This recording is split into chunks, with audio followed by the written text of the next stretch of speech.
জামালপুরে উচ্চ মাধ্যমিকে কৃতী ছাত্রছাত্রীদের সংবর্ধনা দিল জামালপুর ব্লক তৃণমূল কংগ্রেস। এই বছর বর্ধমান জেলার সিএমএস স্কুলের ছাত্র রূপায়ণ পাল উচ্চ মাধ্যমিকে প্রথম হয়েছে। তার প্রাপ্ত নম্বর 497। জামালপুর ব্লকও পিছিয়ে নেই উচ্চ মাধ্যমিকে নাম্বারে। মাত্র 2 নম্বরের জন্য প্রথম 10-এর মেধা তালিকার অবস্থান হয়নি জামালপুরের সর্বোচ্চ প্রাপক পর্বতপুর গার্লস হাই স্কুলের ছাত্রী পূজা ঘোষ। তার প্রাপ্ত নম্বর 486। এছাড়াও রিঙ্কি কর্মকার 472, সৌমদীপ সাধুকা 468, সৌম হালদার 466, পরমা হালদার 464, শ্রেয় পাত্র 464, কিংসুক দাস 462, কৃষণ ঘোষ 458, সুচন্দ্রা অধিকারী 454। এরাও ভালো রেজাল্ট করেছে। এই কৃতী ছাত্রছাত্রীদের সংবর্ধনা শুভেচ্ছা জানাতে তাদের বাড়িতে উপস্থিত হন বিধায়ক অলোক কুমার মাঝি, ব্লক সভাপতি মেহমুদ খান, এসসি সেলের সভাপতি উত্তম হাজারি, আনোয়ার সরকার সহ অন্যান্য কর্মীরা। মেহমুদ খানের কৃতী ছাত্র শুধু আমাদের জামালপুরে নয়, সারা দেশের গর্ব। আগামীতে অবশ্যই এর প্রতিষ্ঠিত হয়ে দেশেরও 10-এর মুখ উজ্জ্বল করবে। রাজ্য সরকার যেভাবে মেয়েদের শিক্ষায় নজর দিয়েছে তারই ফল পাওয়া যাচ্ছে। বিধায়ক অলোক কুমার মাঝি বলেন, মুখ্যমন্ত্রী মেয়েদের এগিয়ে যাওয়ার জন্য বিভিন্ন প্রকল্প চালু করেছেন, তার জন্য আজ মেয়েরা এইভাবে এগিয়ে যাচ্ছে। তিনি সকলের উজ্জ্বল ভবিষ্যৎ কামনা করেন। কৃতীরাই সংবর্ধনা পেয়ে খুবই খুশি। তারা কেউ ডাক্তার, কেউ নার্স, আবার কেউ আগামীতে আরো উচ্চ শিক্ষিত হয়ে বড় প্রশাসক হতে চায়। দাদা, আজকে কোথায় এসেছিলেন আর কি কতজনকে দেওয়া হলো? দেখুন, জামালপুর ব্লকে আমাদের 10 জন সব থেকে ভালো নাম্বার পেয়েছে। সেখানে আমরা 10 জনকে আজকে সম্বর্ধনা দিলাম।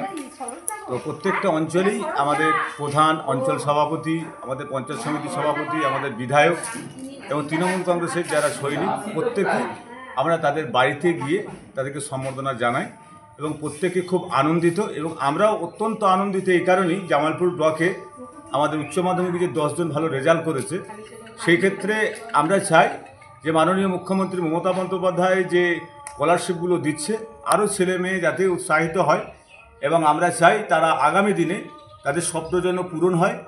এবং আমাদের মুখ্যমন্ত্রী মামাটি মানুষের সরকার বিভিন্ন শিক্ষা খাতে চেষ্টা করছেন তাদের পাশে থেকে তারা যেন জীবনে প্রতিষ্ঠিত হয়। সেই ক্ষেত্রে আজকে আমরা জারগ্রামে আমাদের মোহনপুর গ্রামে এখানে 472 আমাদের রিঙ্কি কর্মকার ও নাম্বার পেয়েছে, ওনাকে সম্বর্ধনা দেওয়া হলো। এবং আমাদের এখানে 484 আমাদের পেয়েছে পর্বতপুর। এবং সবথেকে আনন্দের বিষয়, আমাদের দুজন ওনার 3টে মেয়ে যে 2টো মেয়ে এই উচ্চ মাধ্যমিক দিয়েছে, দুজনাই কিন্তু 1 নম্বরে কম বেশি। অত্যন্ত ভালো লাগলো, ওনার বাড়িতে গিয়েছিলাম এবং তাদের যেন আরও ভালো পড়াশোনা করে তাদের আশা আকাঙ্ক্ষা যেন পূরণ হয়। আজকে কোথায় কোথায় গেছিলেন আর কতজনকে দিলেন? আজকে মূলত আমাদের উচ্চ মাধ্যমিকে যারা কৃতী ছাত্রছাত্রী তাদের আমাদের সম্বর্ধনা দেওয়া হলো জামালপুর ব্লক তৃণমূল কংগ্রেসের পক্ষ থেকে। কারণ আমরা এবারে খুব খুশি যে আমরা আমাদের ব্লকে 1 থেকে 10-এর মধ্যে যারা উচ্চ মাধ্যমিকে র্যাঙ্ক করেছে তাদের আমরা 10 জনকে চয়েস করেছিলাম। সেখানে পাড়াতল 1 জিপিতেই সংখ্যাটা বেশি এবং সেখানে প্রায় 7 জনের মতো। আর সেই জায়গায় আমরা খুব খুশি যে 10 জনের মধ্যে 8 জন মহিলা। মানে যে মামাটি মানুষের সরকার, আমাদের মাননীয় মুখ্যমন্ত্রী যে শিক্ষার প্রগতির লক্ষ্যে যে নারী শিক্ষার জন্য যে বিশেষ ব্যবস্থা করেছেন, তার এটা সুফল।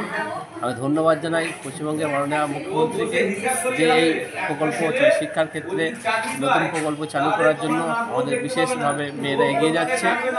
আমরা যাদেরকে সম্বর্ধনা দিলাম তারাও খুব খুশি। আমরা তাদের উজ্জ্বল ভবিষ্যৎ কামনা করছি। তারা যেন বড় হয়ে তারা নিজেদের মতো করে তারা এগিয়ে যেতে পারে এবং সমাজের কাজে লাগে, দেশের কাজে লাগে। তার জন্য আমাদের সবসময় তাদের আশীর্বাদ থাকবে, তারা যেন এগিয়ে যায় এবং বড় হয়।